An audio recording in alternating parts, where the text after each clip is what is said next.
Welcome to Java Forum. Now we are going to see how to set or how to change the deployment name in Oracle Linux 9 operating system. So deployment name means, in a software development lifecycle there are multiple phases like development, testing, production, etc. So for each phases you need environment. So development environment means you need a development box. Okay. So this is the command will help you to classify your environment. So first I am setting the development environment.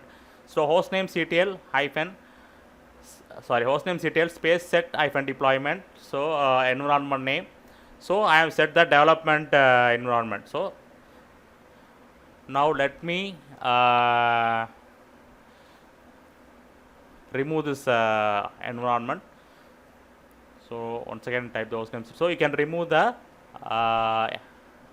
deployment name like this by giving empty string. So I am putting back. So I need some name to this environment. So I am giving as staging.